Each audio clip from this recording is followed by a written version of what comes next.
السلام عليكم ورحمة الله وبركاته. إن الحمد لله نحمده ونستعينه ونستغفره ونعوذ بالله من شرور أنفسنا ومن سيئات أعمالنا.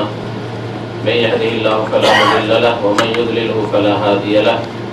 وأشهد أن لا إله إلا الله وحده لا شريك له وأشهد أن محمدا عبده ورسوله صلى الله تعالى عليه وعلى آله وصحبه وسلم تسليما كثيرا. يا أيها الذين آمنوا اتقوا الله حق تقاته ولا تموتن إلا وأنتم مسلمون. يا أيها الناس اتقوا ربكم الذي خلقكم من نفس واحدة وخلق منها زوجها وبث منهما رجالا كثيرا ونساء واتقوا الله الذي تساءلون به والأرحام إن الله كان عليكم رقيبا.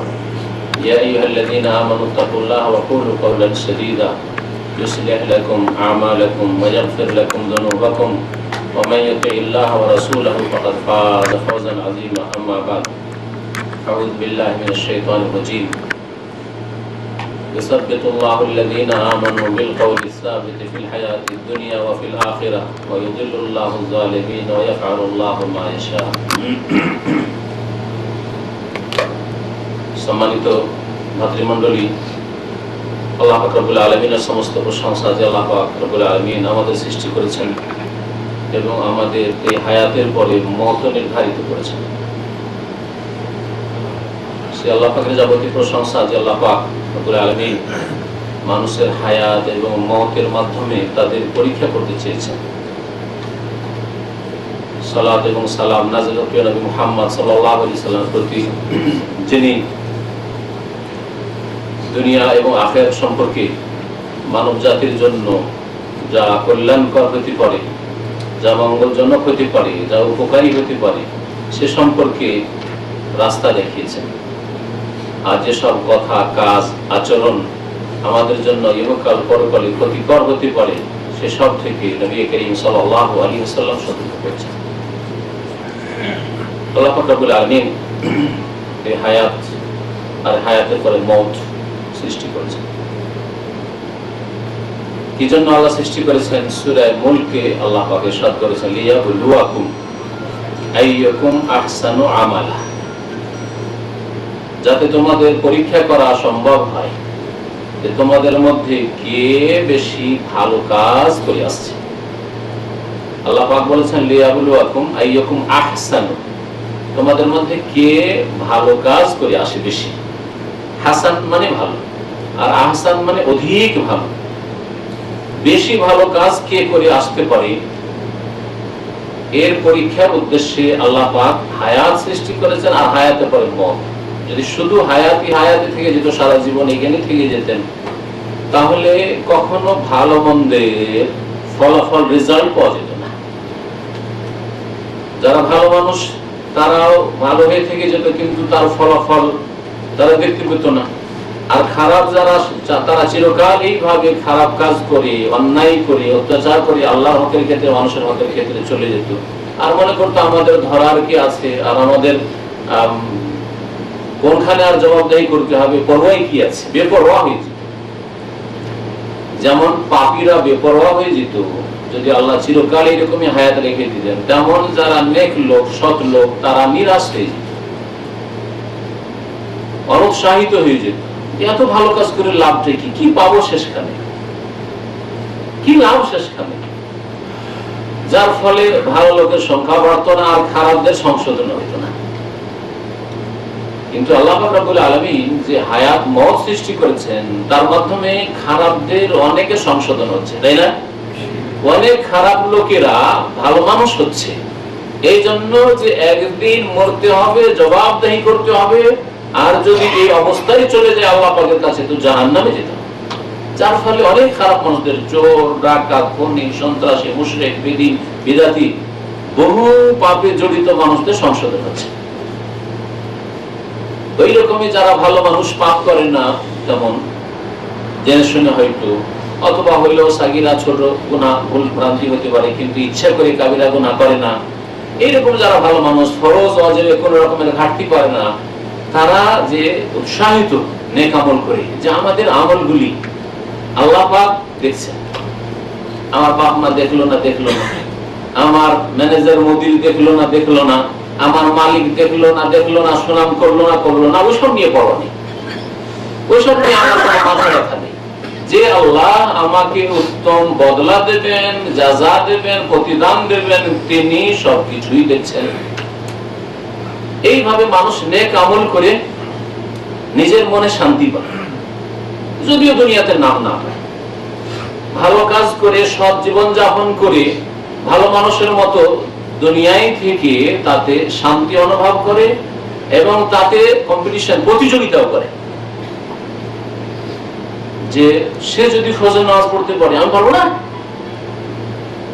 সে যদি লোভ সামলাতে পারে, হারাম কাজ না করে, হারাম বর্জন না করে, আমি পারবো না, অবশ্যই পারবো।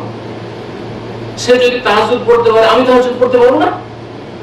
এইভাবে ভালো মানুষদের মধ্যে একটা ঈমান এবং আমলের কম্পিটিশন, প্রতিযোগিতা চলছে। এই জন্য যে আল্লাহ পাক হায়াতের পরে মওত রেখেছেন, মওতের পরে যে জীবনটা শুরু হয় সেই জীবনটাই হচ্ছে আজকের বিষয়বস্তু। সেটা হচ্ছে কবরের জীবন। কবরের জীবন, কবরের জীবন বলতে গেলে প্রথম কথা, কবরের জীবন দুই রকমের। এক হচ্ছে নাইমুল কবর, কবরের নিয়ামত রয়েছে আল্লাহর নেক বান্দা, মুমিন, সৎকর্মশীলদের জন্য, ভালো মানুষদের জন্য, যারা সংযত, পাপ মুক্ত, যারা পাপ হয়ে গেলে তওবা করে আল্লাহর দরবারে পৌঁছেছে, তওবা মওতের আগেই করে নিয়েছে, আর মওত আপনার হাতে নেই, যখন ইচ্ছা তখন মওতকে ডাকবো, তার আগে তওবা করে চলে যাবো, এটা আপনার হাতে নেই। সুতরাং যখনই ভুল ভ্রান্তি হয় সংশোধন সাথে সাথে করে নেই। কি জানি আজকে রাত্রে মওত হয়ে যেতে পারে, কি জানি আজকের এই মজলিসে মওত হয়ে যেতে পারে, কি জানি এখনই মওত হইতে পারে। সুতরাং ভুলের অনুভূতি আছে যে ভুল হয়েছে আমার, তার সাথে সাথে সংশোধন। এর নাম হচ্ছে তওবা, এর নাম হচ্ছে ফিরে আসা, এর নাম হচ্ছে ইস্তেগফার। তওবা ইস্তেগফার মানে শুধু মুখের মন্ত্র নয়। তো এইভাবে আল্লাহ পাক রব্বুল আলামিন যে কবরের জীবন রেখেছেন, একটা সেটা হচ্ছে কবরের নিয়ামত। সৎ লোকদের জন্য আল্লাহ পাক কবরের নিয়ামত রেখেছেন। আমরা কবরের আযাবের কথাটা শুনি খুব বেশি বেশি, কিন্তু কবরের নিয়ামতের কথাটা আনুষঙ্গিক যদিও আলোচনা হয়, কিন্তু এইভাবে বিষয়বস্তুতে শুনি না। কবরের নিয়ামত কখনো এরকম হয়তো আলোচনাতে বিষয়বস্তুতে আসে না। অথচ কবরের যেমন আযাব আছে পাপিষ্ঠদের জন্য, কাফেরের জন্য, মুশরিকের জন্য, মুনাফিকের জন্য, বেনামাজির জন্য, পাপিষ্ঠদের জন্য, খুনীদের জন্য, কাবিরা গুনাহ করে যারা বিনা তওবা মরে গেল তাদের জন্য যেমন কবরের আযাব রয়েছে, শাস্তি রয়েছে, তেমনি তার বিপরীতে আল্লাহর নেক বান্দা, মুমিন, সৎকর্মশীল, মুত্তাকি, পরেজগার, যারা যথাসাধ্য চেষ্টা করেছে যে আমি হারাম কাজে জড়িত থাকবো না, হারাম কাজ করব না, ফরজ ওয়াজিব ছাড়বো না, আল্লাহর হক নষ্ট করব না, রাসূলের হক নষ্ট করব না, মানুষের হক নষ্ট করব না, এইভাবে যারা জীবন যাপন করেছে তাদের জন্য এই কবরের জীবনে মওতের পরে পরে নিয়ামত রয়েছে। এই দিকটা তুলে ধরা অত্যন্ত জরুরি, যাতে করে আমাদের প্রত্যেকের মত আসবে। আর মত আসলে অনেকে যদি মতের কথা শুনে নেই, যে কোনো মানুষ আজকে যদি শুনে নেই যে আর বাঁচবে না, 1 মাসের মধ্যে তার মত। অনেক রোগীকে বলা হয়, রোগীকে সরাসরি বলা হয় না, রোগীর সাথে যে গেছে পরিচর্যা করার জন্য বা হাসপাতাল নিয়েছে, ওকে বলে যে আপনার রোগীকে আর বাঁচাতে পারবেন না, কিন্তু রোগীকে সরাসরি বলে। যদি শুনে নেই যে আর চিকিৎসা করে লাভ নেই, বাঁচবে না, কিডনি ফেল হয়ে গেছে, যদি সরাসরি তাকে বলে দেয়, ওখানে অর্ধেক পড়ে যাবে। যদি বলে যে আপনার যে ভালভগুলি আছে হার্টের দিকে যাচ্ছে সেগুলি সব ক্লোজ, সরাসরি যদি বলে দেয় তো তখন তার হার্ট অ্যাটাক হয়ে যাবে, তখন শেষ। ঠিক না? কারণ মানুষ দুনিয়াতে বেঁচে থাকতে চায়, দুনিয়াকে কামড়িয়ে ধরে আছে, দুনিয়াকে দুনিয়ামুখী এমন হয়েছে যে আখিরাতের দিকে যেতে চায় না। কিন্তু একজন মুমিন মানুষ যখন জানবে যে কবরের জীবনে নিয়ামত রয়েছে, আর এই দুনিয়ার চাইতে অনেক বেশি নিয়ামত রয়েছে, তাই না? দুনিয়াতে যতই ভালো মানুষ হন না কেন বড়ই কষ্ট করতে হচ্ছে, বড়ই কষ্ট করতে হচ্ছে। রুজি রোজগারের জন্য এক কষ্ট, মেহনত। লাকাদ খালাকনাল ইনসানা ফি কাবাদ, নিশ্চয় আমি মানুষকে সৃষ্টি করেছি বড় মেহনত পরিশ্রমের জীবনের মাধ্যমে। মানে এইভাবে জীবন যাপন করতে হবে, মেহনত করতে হবে। আমি আপনি বিবি বাচ্চা ছেড়ে এখানে যে পড়ে আছেন 2 বছর 3 বছর সব করে পড়ে আছেন, কত কষ্ট করছেন, কত মানসিক টেনশন, কত পারিবারিক চিন্তা, কত ছেলে মেয়েদের চিন্তা, পেরেশান করছে, কোনটা করবো, দেশে যাবো আর্থিক সমস্যা, এখানে থাকবো, ছেলে মেয়ে কেমন মানুষ হবে, আমার স্ত্রী বা কি করছে, নানান চিন্তার মধ্যে। তারপরেও এইসব মেহনত করেই যাচ্ছে, পরিশ্রম করে যাচ্ছে। এছাড়া কত হার্ড পরিশ্রম করি, যে রোদরি বাতাসে কত কষ্ট করতে হচ্ছে এই দুনিয়ার জন্য করছেন। তো এই যে দুনিয়ায় মেহনত করছেন, এই মেহনত করার পরে আপনি যখন মতের সম্মুখীন হবেন, তখন যাতে করে দুনিয়াকে কামড়িয়ে না ধরে, তখন মনের মধ্যে একটা খুশি যেন অনুভব হয় যে আলহামদুলিল্লাহ, মরে গেল তো আরো সুখের জীবন, দুনিয়ার কষ্ট থেকে আমি পরিত্রাণ পেয়ে যাব। শুধু এই মেহনত পরিশ্রমের কষ্ট না, দুনিয়াতে মানসিক কত কষ্ট, অনেকের উপর মানসিক টর্চার, মালিক, সুপারভাইজার, ফোরম্যান, প্রতিবেশী চালাচ্ছে, পরেশান করছে, অথবা যে কোনো জালেম জুলুম করছে, বিভিন্ন মানুষ বিভিন্ন জুলমের শিকার। এ সমস্ত শেষ হয়ে যাবে মানুষের মতের সাথে। যদি সৎ লোক হয়, তার কবরের জীবনের নিয়ামত শুরু হয়ে যাবে। এর নাম হচ্ছে নাইমুল কবর। যখন একজন মুমিন মানুষের এইরকম ইতিকাদ, বিশ্বাস তৈরি হবে যে আমি মরে গেলে আমার সুখের জীবন। নবী করিম সাল্লাল্লাহু আলাইহি ওয়াসাল্লাম এই জন্য এক মাইয়েতের জানাজা যাচ্ছে আর বসে আছেন, দেখলেন, দেখার পরে মুস্তারিহুন আও মুস্তারাহুন, এই ব্যক্তি আরাম পেয়ে গেছে অথবা এর থেকে লোকের আরাম পেয়ে গেছে। সুবহানাল্লাহ। নবী করিম সাল্লাল্লাহু আলাইহি ওয়াসাল্লামের কথা অত্যন্ত ব্যাপক অর্থ বহনকারী, দুটো শব্দ, দুটো ওয়ার্ড, কালেমা। মুস্তারিহুন নিজে আরাম পেয়ে গেছে, আর না হলে ওর থেকে লোকেরা আরাম পেয়ে গেছে। সাহাবীরা দুটো কালেমার অর্থ তো বুঝছেন, কিন্তু ব্যাখ্যা বুঝলেন না। যে ইয়া রাসূলুল্লাহ, মাল মুস্তারিহ ওয়া মাল মুস্তারাহ, আরাম সে পেয়ে গেছে অথবা তার থেকে লোকের আরাম পেয়ে গেছে, এর অর্থ কি হলো? নবী করিম সাল্লাল্লাহু আলাইহি ওয়াসাল্লাম বললেন যে যদি সেই ব্যক্তি রাজুলান সালেহ, ভালো মানুষ হয়, মুমিন, সৎকর্মশীল, 5 ওয়াক্ত নামাজি, ফরজ ওয়াজিবে কোনো ঘাটতি করে না, 3 ওয়াক্ত 4 ওয়াক্ত পড়া মুসলমান নাই, ধার্মিক মানুষ, হারাম কাবিরা গুনাহ করে না, সৎকর্মশীল যদি হয়, তাহলে সে আরাম পেয়ে গেল, দুনিয়ার কষ্ট, কেস, বালা, মুসিবত, ঝুঁকি, টেনশন সব থেকে মুক্তি পেয়ে গেছে আজকে, তাই না? কত রকমের ঝুঁকি ছিল, সব থেকে সে আজকে মুক্ত হয়ে গেছে। কেউ ধমক দিয়ে রেখেছে, তার থেকে মুক্তি, আর মারতে পারবি, চলে গেছে। কত রকমের যে কষ্ট ছিল, সব কষ্ট থেকে আরাম পেয়ে গেছে। আর যদি সে অসৎ লোক হয়, কাফের, মুশরিক, মুনাফিক, বেনামাজি, আধা নামাজি, কাবিরা গুনাহ করে, খুনি, জিনাকার ইত্যাদি, যদি এই রকম পাপিষ্ট হয়, তাহলে ইয়াস্তাগিহু মিনহুল ইবাদু ওয়াল বিলাদু ওয়াশ শাজারু ওয়াত তাওয়াক্কু, তার থেকে আল্লাহর বান্দারা, মানুষ আরাম পেয়ে গেছে, দেশ, গ্রাম, শহর আরাম পেয়ে গেছে, এমনকি পশু পাখি আরাম পেয়ে গেছে। তার কারণে আল্লাহর গজব আসতো, পাপীদের জন্য বৃষ্টি হয় না, তখন পশু পাখি কষ্ট পায়। গাছপালা আরাম পেয়ে গেছে, এমনকি এই লোকের মরাতে গাছপালা আরাম পেয়ে গেছে। আল্লাহর দুশমন দুনিয়া থেকে বিদায় হয়েছে, এখন আল্লাহ পাকের রহমত আছে। ইরান আল্লাহর বড় দুশমন ছিল, যার কারণে বড় গজব আসছিল গ্রামের উপর, এলাকার উপর। তাহলে এইভাবে মানুষ যখন মরে যায়, তখন তার জন্য নিয়ামত রয়েছে আর আযাব রয়েছে। আজকের বিষয়বস্তু যে সম্পর্কে কথা লম্বা করা যাবে না, কারণ সময় কম। আর আলহামদুলিল্লাহ লম্বা না করলেও অসুবিধা নেই, কারণ আপনাদের সাথে আমি আরো আছি 4 দিন, শুক্রবার পর্যন্ত আছি। আলহামদুলিল্লাহ অনেক বৈঠকের সুযোগ সুবিধা পাওয়া যাবে, অনেক কিছুই হয়তো আপনাদের যদি জিজ্ঞাসা থাকে তাও করতে পারবেন। সুতরাং এদিক একটা রয়েছে। আর দ্বিতীয় দিক হচ্ছে যে কথা লম্বা আর কাজে কিছুই নাই, জিরো, এতে কোনো ফায়দা নেই। কথা যদি অল্পই হয়, আর যদি আপনারা আকীদা আমলে সংশোধন করেন, আখলাক চরিত্র সংশোধন করেন, এতেই বড় কামিয়াবি। নবী করিম সাল্লাল্লাহু আলাইহি ওয়াসাল্লামের সাহাবীরা বেশি লম্বা বক্তব্য কখনো শুনতেন না। নবী করিম সাল্লাল্লাহু আলাইহি ওয়াসাল্লামের হাদিসগুলো 1 লাইন 2 লাইন, বেশিরভাগ হাদিসগুলো, তাই না? 1 লাইন 2 লাইনের হাদিস। মান কানা ইউমিনু বিল্লাহি ওয়াল ইয়াউমিল আখির ফালইউকরিম লাইফাহু, যদি কেউ আল্লাহ পরকালে বিশ্বাস রাখে, সে যেন মেহমানের সম্মান করে। হ্যাঁ, মান কানা ইউমিনু বিল্লাহি ওয়াল ইয়াউমিল আখির ফালা ইউজি জারা, কেউ যদি আল্লাহ পরকালে বিশ্বাসী হয়, তাহলে সে যেন পাড়া প্রতিবেশীকে, যে পাশে থাকে, রুমমেট, কষ্ট না দেয়। সাহাবীদের সংশোধন হলো।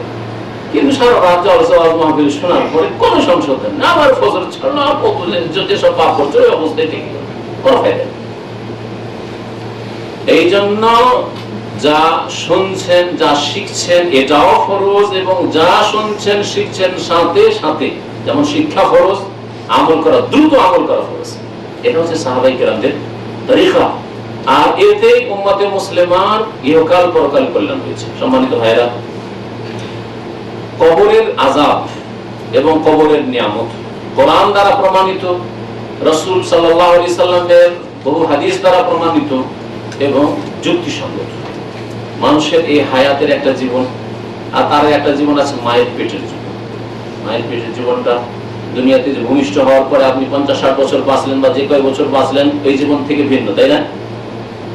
তারপরে মওতের পর থেকে শুরু করে কবরের জীবনটা বারজাখী জীবন, আখিরাত, বিচার দিবসে পুনরুত্থান, আর এই দুনিয়ার মাঝখানে যে জীবনটা আছে এটাকে বারজাখ মানে আর, এই জন্য বলা হয় যে আখিরাত আর দুনিয়ার মাঝখানে একটা আর, এই জন্য বারজাখ বলা হয়। মিন ওয়ারাইহিম বারজাখুন ইলা ইয়াউমি ইউবআসুন। আল্লাহ পাক বলছেন যে মানুষ যখন মরে যায় কিয়ামত পর্যন্ত তাদের পিছনে একটা আট শক্ত পর্দা তৈরি হয়ে যায়।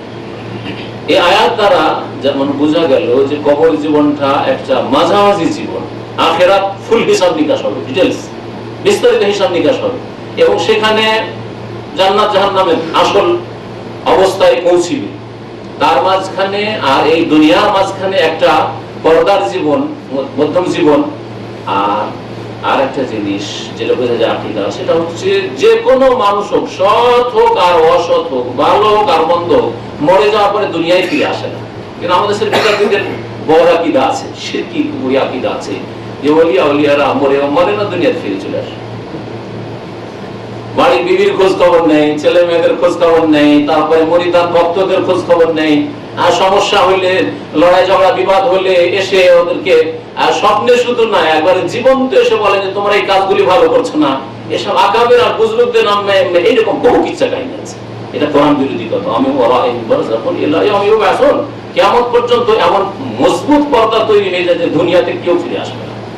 কেউ যদি মুহাম্মদ রাসূলুল্লাহ সাল্লাল্লাহু আলাইহি ওয়াসাল্লাম আমি একেবারে জাগ্রত অবস্থায় দেখেছি, অথবা আমি হালকা হালকা ঘুমিয়েছিলাম, রাসূলুল্লাহ সাল্লাল্লাহু আলাইহি ওয়াসাল্লাম চলে আসলেন আর একবার চাক্ষুষ দেখলাম, স্বপ্ন না, তাহলে সে ইসলাম বিরোধী কথা বলবে। নবী সম্পর্কে যদি এটা হয়, তাহলে অন্য কোন ওলি আউলিয়ার নাম এইসব কথা, ওলি আউলিয়ার এসে সমস্যার সমাধান করেন, ঝগড়া মীমাংসা করেন, সৎ পরামর্শ দেন, ইত্যাদি করেন, গাইড করেন, এসব অনিসলামিক ভ্রান্ত আকীদা। বারজাখ, এই বারজাখী জীবন, এই বারজাখী জীবন, এই কবরের আযাব বা নিয়ামত, এই সম্পর্কে কোরআনে কারীমের আয়াত রয়েছে, যে আয়াতগুলি সম্পর্কে তাফসীর কারগণ বলেছেন, মুহাদ্দিসিনরা, হাদিসের পণ্ডিতরা বলেছেন যে এগুলি কবরের আযাব সম্পর্কে নাযিল হয়েছে বা কবরের জীবন সম্পর্কে নাযিল হয়েছে। সূরা ইব্রাহিমে যেমন একটি আয়াত রয়েছে, আমি পাঠ করেছি, বারা বিন আযিব রাদিয়াল্লাহু তাআলা আনহু অধিকাংশ কবর আযাবের হাদিসগুলি বর্ণনা করেছেন। তিরমিজিতে বা আবু দাউদে, নাসাঈতে, মুসনাদে আহমদে, মুসনাদ আহমদ বিশেষ করে বিস্তারিত যে হাদিস রয়েছে, এই হাদিসগুলি বারা বিন আযিব রাদিয়াল্লাহু তাআলা বর্ণনা করেছেন। আর বর্ণনা করে ওই হাদিসে বলেছেন ফাযালিকা কাউলুহু তাআলা, এই যে কবরের জীবন, সৎ লোকদের প্রশ্ন উত্তর এবং তারপরে তাদের পরিণাম, খারাপ লোকদের প্রশ্ন উত্তর, মুনকার নাকিরের জিজ্ঞাসা, তারপরে তাদের কুপরিণাম, এগুলি উল্লেখ করার পরে বলছেন যে এটাই হচ্ছে আল্লাহ পাক রব্বুল আলামিনের এই বাণীর ব্যাখ্যা, ইউসাব্বিতুল্লাহুল্লাযীনা আমানু বিল কাউলিস সাবিত ফিল হায়াতিদ দুনিয়া ওয়া ফিল আখিরাহ। আল্লাহ পাক রব্বুল আলামিন অটল রাখবেন, ইউসাব্বিতুল্লাহ আল্লাযীনা আমানু, মুমিনদেরকে, যারা মুমিন মুসলিম সৎকর্মশীল, তাদেরকে আল্লাহ পাক, মুমিন মানে এই না যে ঈমানের মন্ত্র পড়লেন আর জীবনে সংশোধন নেই।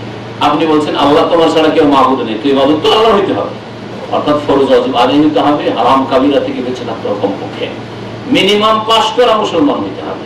ইউসাব্বিতুল্লাহুল্লাযীনা আমানু, মুমিনদেরকে আল্লাহ পাক অটল রাখবেন ফিল হায়াত বিল কাউলিস সাবিত, অটল বাণীর মাধ্যমে। বিল কাউলিস সাবিত তাফসীর বলছেন যে তারা তখন মুনকার নাকিরের প্রশ্নের জবাব দিবে, যখন জিজ্ঞাসা করা হবে। নবী করিম সাল্লাল্লাহু আলাইহি ওয়াসাল্লাম হাদিসে রয়েছে, জিজ্ঞাসা করবে মুনকার এবং নাকির, এই দুই ফেরেশতা, মান রাব্বুকা, তোমার রব কি? আরবি ভাষা জানলেই জবাব দিয়ে দিবে না। আর একজন মিসকিন আরবি জানে না, সে জবাব দিতে পারবে না এমন কথা নয়, বরং ইমান আমল ঠিক থাকলে জবাব দেবে। আরবি জানুক আর নাই জানুক, আর ইমান আমল যদি ঠিক না থাকে, শিরক বিদআত নিয়ে আল্লাহর সামনে হাজির হন, আর না হয় নামাজ ছাড়া বোঝা, গুনার বোঝা নিয়ে, আর ফরজ অজেব নষ্ট করা গুনার বোঝা নিয়ে, হারাম কাজ করা, হারাম খাওয়ার গুনার বোঝা নিয়ে যদি আল্লাহর সামনে হাজির হন, আর আরবি যদি পণ্ডিত মাতৃভাষাও করে নেন, আরবি তো জবাব দিতে পারবেন না। মান রব্বুকা, তোমার রব কি জিজ্ঞাসা করা হবে। মুমিন বলবে রব্বি আল্লাহ, আমার রব আল্লাহ। জিজ্ঞাসা করা হবে যে মা দীনুকা, তোমার দিন কি। মুমিন বলবে, সৎকর্মশীল নেক লোক বলবে দীনিয়াল ইসলাম, আমার দিন হচ্ছে ইসলাম। জিজ্ঞাসা করা হবে মা হাযার রাজুল আল্লাযী বুইসা ফীকুম, আপনার কোন হাদিস আছে মান নবী, এই ব্যক্তিকে যাকে তোমাদের কাছে প্রেরণ করা হয়েছিল।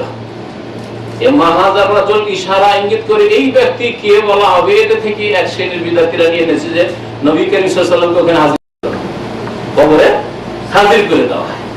কথাটা ভুল। এর ছাড়া আর কোন হাদিস বা কোন দলিল প্রমাণ নেই। মা হাযা এই লোককে বলা হলো মানে নবীকে ওখানে হাজির করে দেওয়া। তাহলে চিন্তা করুন, আজকাল যে দুনিয়ায় একসাথে প্রতি মুহূর্তে, মিনিটে মিনিটে, সেকেন্ডে কত লোক মরছে। 1 মিনিটের মধ্যে দুনিয়ার যদি ক্যালকুলেশন করা যায় কত শত লোক মারা যাচ্ছে, তাই না? আর কত শত লোকের দাফন হচ্ছে। একটা দেশে যদি দেখেন, আপনার গ্রামে দাফন হচ্ছে, 10 কিলোমিটার দূরে আরেক গ্রামে একই সাথে দাফন হচ্ছে, তাই না? তাহলে একই সাথে মনে করেন নাকি অসংখ্য ফেরেশতা যে এই ডিপার্টমেন্টে রয়েছে তারা জিজ্ঞাসা করছেন, তো সব জায়গায় নবী হাজির। এক নবী কত জায়গায় হাজির, কত জায়গায় নবী হাজির। আশ্চর্য কথা।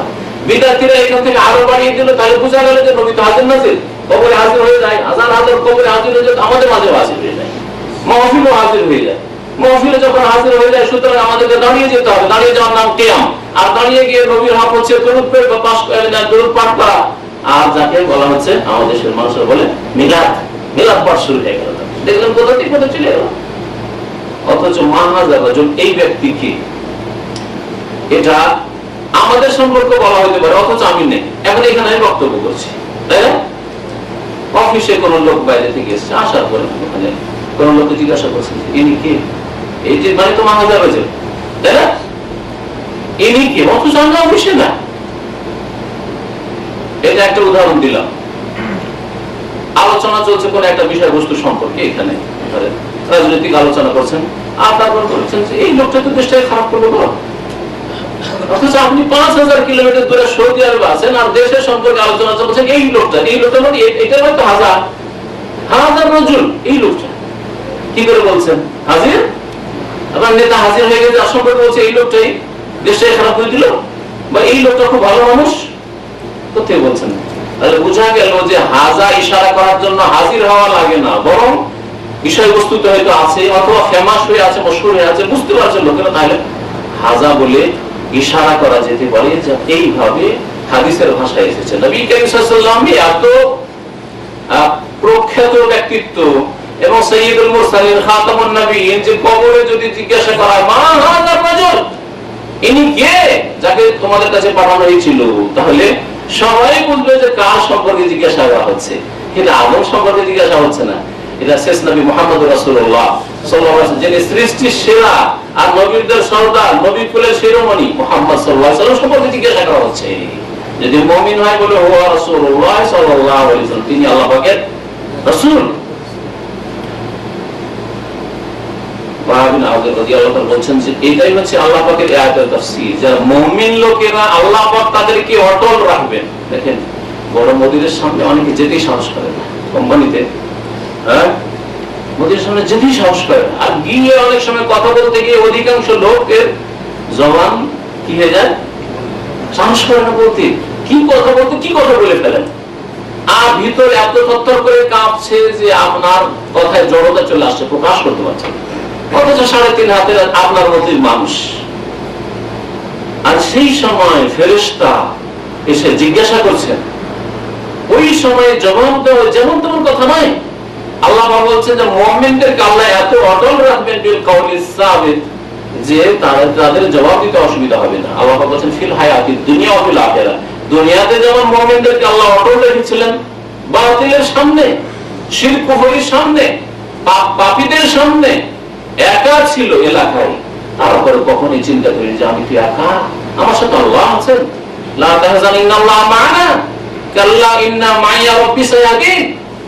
মুসা আলাইহিস সালামের আদর্শ, মুহাম্মদ রাসূলুল্লাহ সাল্লাল্লাহু আলাইহি ওয়াসাল্লামের আদর্শ, আপনি একা থাকলেও আল্লাহ আমাদের সাথে রয়েছেন, আমার সাথে আমার রব রয়েছেন। মুসা আলাইহিস সালাম বলেন এই ঈমান হচ্ছে একজন মুমিনের ঈমান। তাহলে দুনিয়াতেও অটলতা আল্লাহ দান করেছিলেন মুমিনকে, অফিল আখিরাতে মানে কবরের জীবনে, হাসরের জীবনে আল্লাহ পাক অটল রাখবেন, আর এই অটল থেকে ইনশাআল্লাহ তাআলা সহি সালামতে জান্নাতে পৌঁছে যাবে। তো এই আয়াত সম্পর্কে সাহাবায়ে কেরামরা বলতেন যে আয়াত নাযালাত ফিল আযাবিল কবরি, কবর আযাব সম্পর্কে, কবর নিয়ামত সম্পর্কে এই আয়াত নাযিল হয়েছে। ওয়া ইউদিল্লুল্লাহু যালিমিন, আর জালেমদেরকে আল্লাহ বিভ্রান্ত করে দেন, জালেমদেরকে আল্লাহ পাক বিভ্রান্ত করে দেন।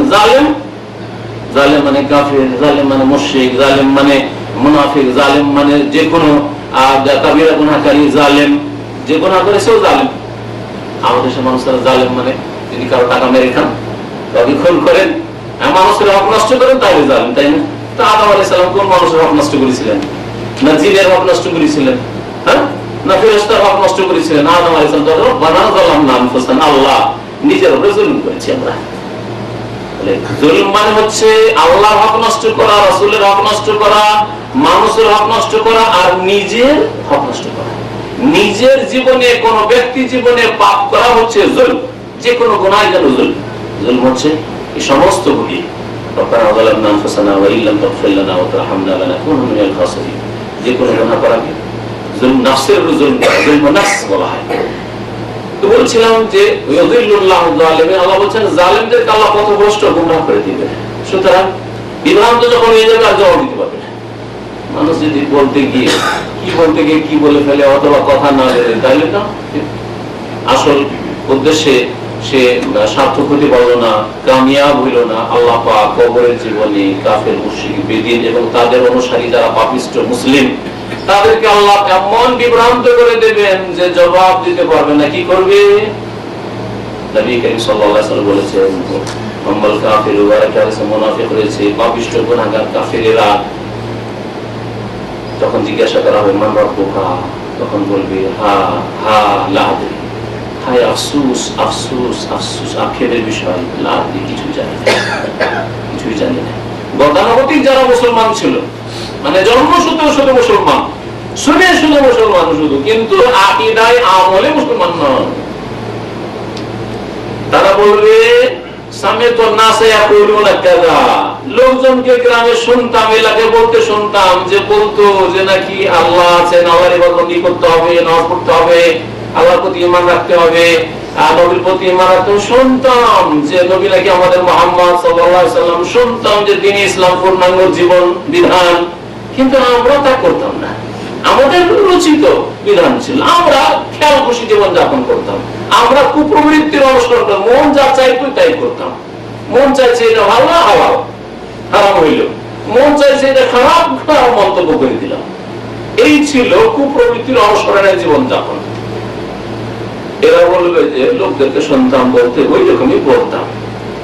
জিজ্ঞাসা করা হবে মা দিনে তোমার দিন কি, বলে হা হা আল্লাহ আফসোস আফসোস, কিছু জানি।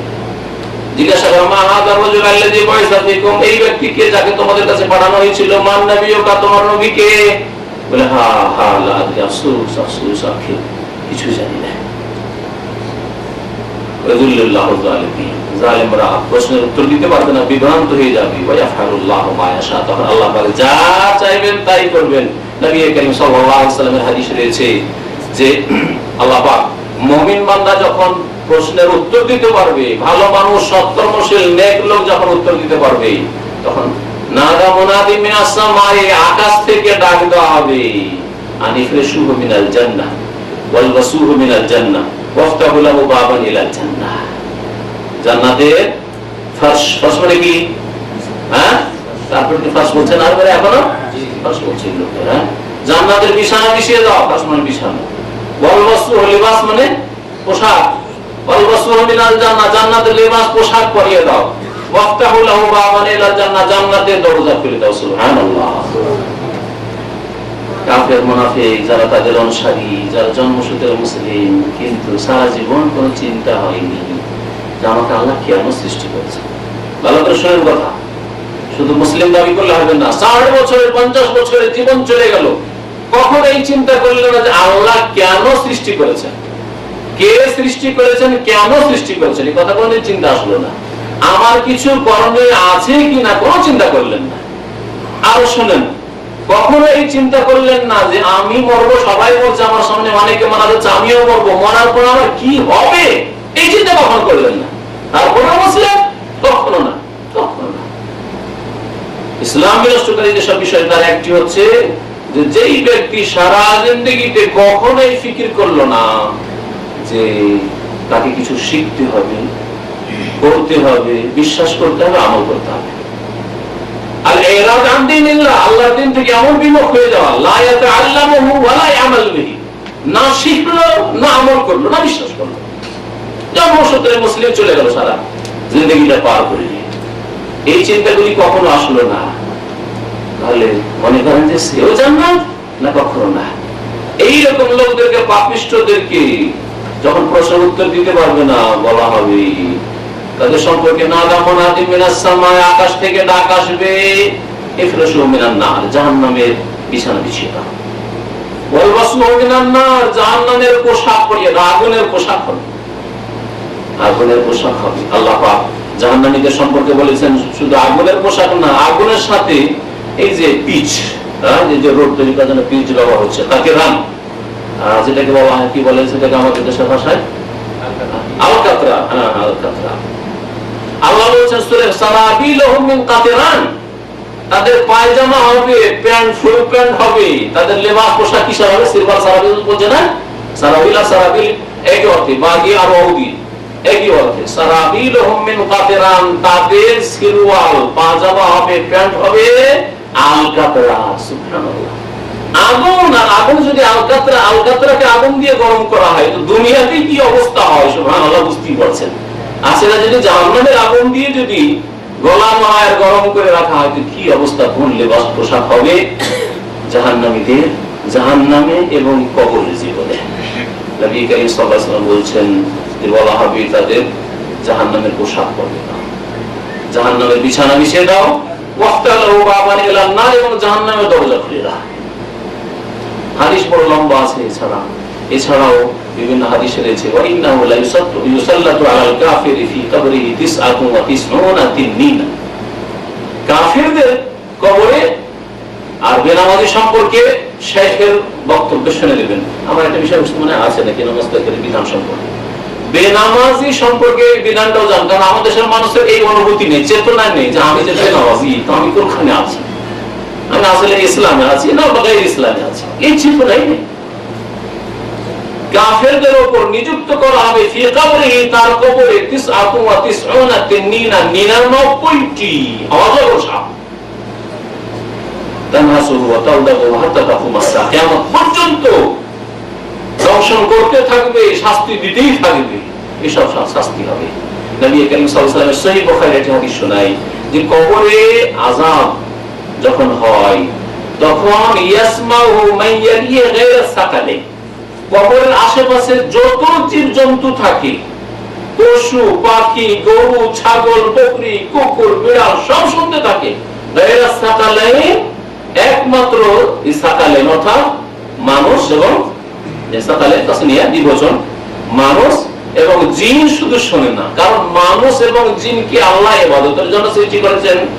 মানুষ এবং জিনকে আল্লাহ পাক যদি অবাধ্য হয়ে মরে যায়, মানুষ অথবা জিন, তাহলে তাদেরকে কবরে শাস্তি দেওয়া হবে, সুতরাং তাদেরকে শুনতে দেওয়া হয় না। আর গরু ছাগলকে যেহেতু আযাব হয় না, গাধাকে আযাব হয় না, পাখিকে আযাব হয় না, আর তাদের নিয়ামত নেই, মরে গেলে মাটিতে মিশে গেলে চলে গেল, তার জন্য সব শুনতে পাই। নবী করিম সাল্লাল্লাহু আলাইহি ওয়াসাল্লামের একটি হাদিসে রয়েছে যে তোমরা যদি জেনে নিতে, আওয়াজ একবার যদি কবর আযাবের শুনে নিতে, তাহলে কখনো তোমাদের আপনজনকে দাফন করতে না। লাউলা আল্লাহ তাদাফানু, এই যদি আশঙ্কা না থাকতো যে তোমরা কেউ কাউকে দাফন করবে, মা মরে গেছে, বাপ মরেছে, দাফন করবো, কবরে যে আযাব শুরু হবে, কবরে যে শাস্তি রয়েছে, এই আশঙ্কা যদি না থাকতো তো তোমাদেরকে দেখিয়ে দিতাম যে কবর, বা শুনিয়ে দিতাম যে কবরে কেমন আযাব হয়। কবর আযাব সম্পর্কে এছাড়াও বহু হাদিস রয়েছে, নবী করিম সাল্লাল্লাহু আলাইহি ওয়াসাল্লাম সেগুলি বলেছেন। সুতরাং কবরের আযাব সত্য, এতে কোনো সন্দেহ নেই। কেউ যদি কবর আযাবকে অস্বীকার করে অথবা সন্দেহ করে তাহলে সে মুসলিম না। পরকালের প্রতি ঈমান, এটা হচ্ছে ঈমানের কি? ঈমানের একটি স্তম্ভ বা খুঁটি। ঈমানের কয়টি খুঁটি?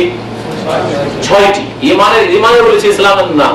আমাদের মানুষ অনেকে যারা গতানুগতিক ইসলাম শিখে না, এখানে এসে দাওয়াতটা ইসলামের সাথে শিখতে চায় না, তারা যদি ইসলাম কি আর ঈমান কি একা 5 এখানে 5 ওইখানে 5, আর ঈমান ইসলামের পার্থক্য বুঝে না। ঈমানের খুঁটি 6টি আর ইসলামের খুঁটি হচ্ছে 5টি। ঈমানের যে স্তম্ভগুলি রয়েছে তার একটি হচ্ছে আল ঈমানু বিল আখিরাহ, পরকালের প্রতি ঈমান। ওয়া বিল আখিরাতিহিম ইউকিনুন, তার আখিরাতে ইয়াকিন করে দৃঢ় বিশ্বাস রাখে। জি, এই আখিরাতের প্রথম স্টেপ হচ্ছে এই কবরের জীবন। তো কবরের জীবনে যা হবে, ভালো লোকের জন্য ভালো আর মন্দ লোকের জন্য মন্দ শাস্তি সাজা, এটা বিশ্বাস করা ফরজ। যদি কেউ বিশ্বাস না করে, অবিশ্বাস করে অথবা সন্দেহ করে, তাহলে সেই ব্যক্তি মুসলমান নয়, যদিও নামাজ রোজা করে।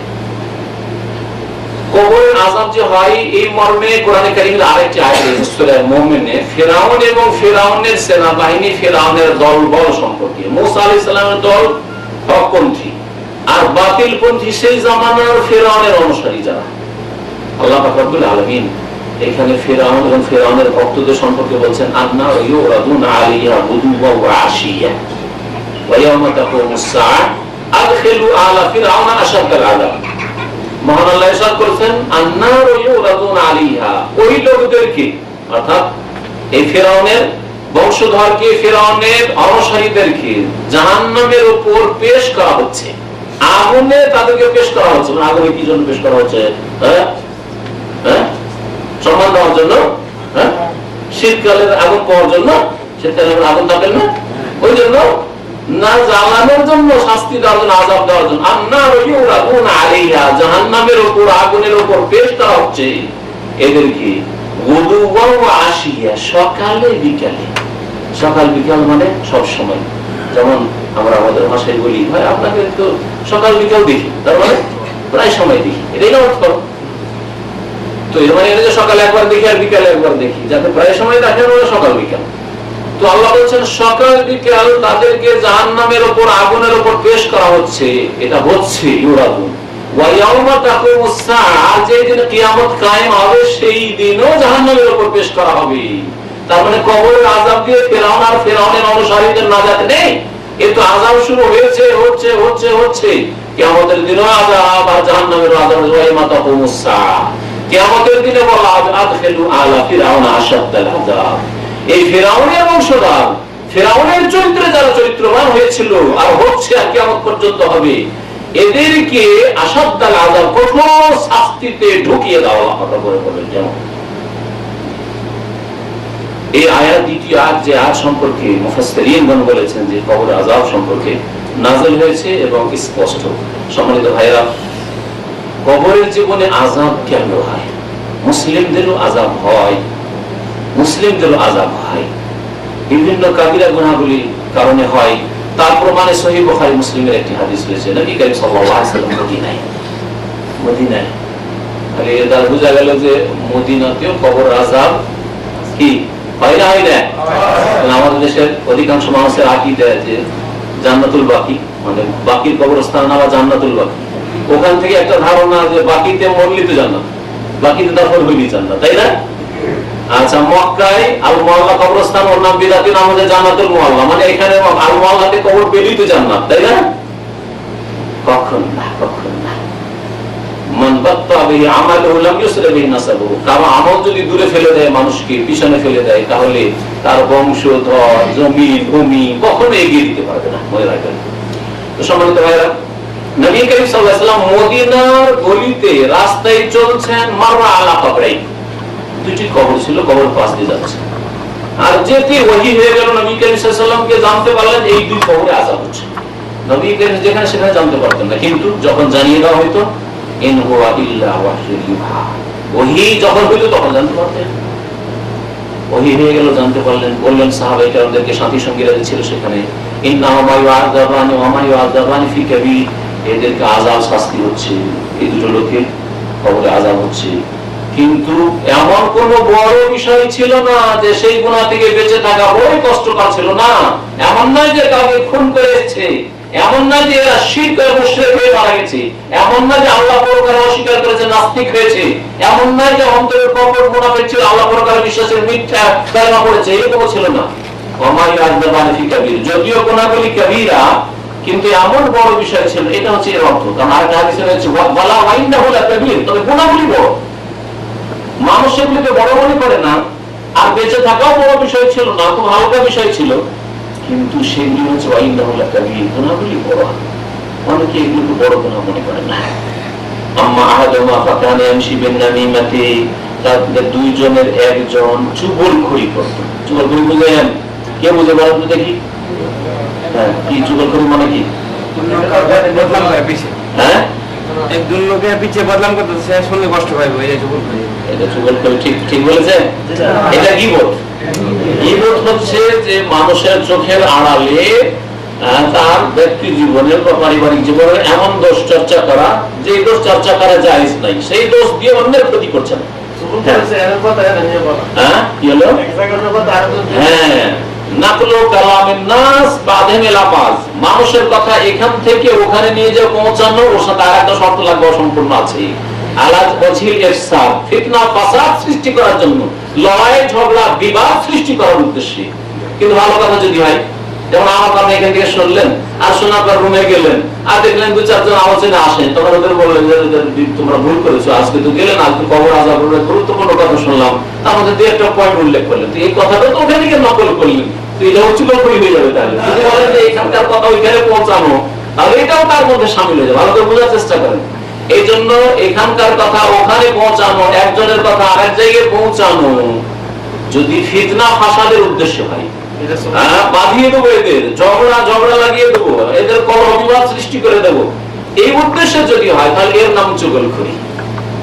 শুনলেন একজনের কাছে আপনার মনের কোন এক লোক সম্পর্কে বললেন, লোকটা কিন্তু ভালো মানুষ না, হাত ভারী ভাই, অনেকদিন থেকে টাকা পয়সা কবে দিচ্ছে না। কথাটা শোনার পর সাথে সাথে গিয়ে বললেন ওর একটু মহব্বত নেওয়ার জন্য, ওর একটু নিকটবর্তী হওয়ার জন্য। আর জানেন হাজি মোস্তাফিজ ভাই বলছিলেন যে আপনি নাকি টাকা নিয়ে ধার নিয়েছেন আর দেন না, আপনার হাত ভারী, আপনার স্বভাব খারাপ। আর শোনার পরে কি অন্তরে শত্রুতা আচ্ছা দেখবো, কেন এরকম কথা বললেন? আরে আমাকে বলবেন, আপনি টাকা বলেন আমাকে বলতেন, কেন এরকম করে বলুন, তাই না? ঝগড়া লাগিয়ে দিল। এর নাম হচ্ছে চুগলখড়ি। যে কোনো চুগলখড়ি করে বাপ বেটাতে ঝগড়া লাগিয়ে দিয়েছে দেশে, তাই না? আপনার স্ত্রী খুব ভালোবাসতেন বাপ মাকে, স্ত্রী কুটনি বুড়ি গানে কুটুর কুটুর করে রাত্রে গিয়ে বিছানে গিয়ে বলে তোমার মা এইরকম, তোমার বাপ এইরকম। এই করে করে যেই বাপ যেই মাকে কত ভালোবাসতেন, এবার দুশ্মন বানিয়ে দিল।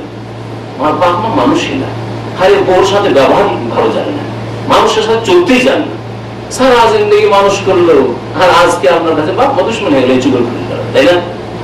হ্যাঁ, কাবিরা গুনাহ, কাবিরা গুনাহ। একজন চুগলখড়ি করতো, দ্বিতীয় ব্যক্তি ফাকানা লা ইস্তানজিহু মিনাল বাউলি, সে পেশাব থেকে বাঁচত না। এটা হাদিসে রয়েছে। আর হাদিসে লা ইস্তাতিরু ফিল বাউল, পেশাবের অবস্থায় পর্দা করতো না। রাস্তায় চলতে চলতে যেখানে সেখানে বসে গেল, এইদিকে ডান দিক বাম দিক দেখছে।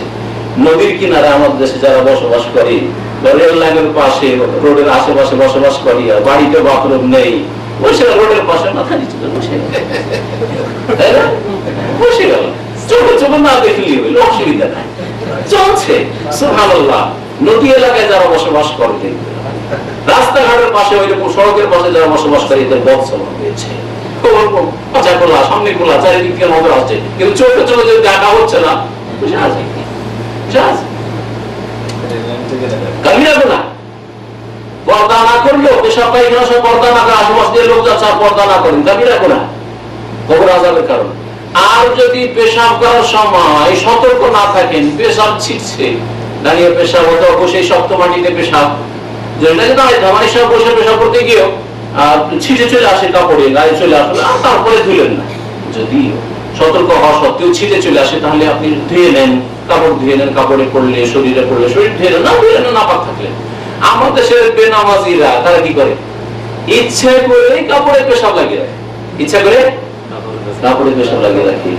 আর কারো বাড়িতে গেলে যদি উজুর পানি দেওয়া হয়, চলো নামাজ পড়তে চাই, কি বলে কাপড় খারাপ। আপনাদের অঞ্চলে আছে না এই কথাটা, কাপড় খারাপ।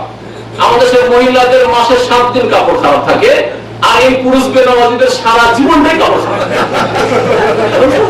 সারা জীবনটাই কাপড় খারাপ থাকে।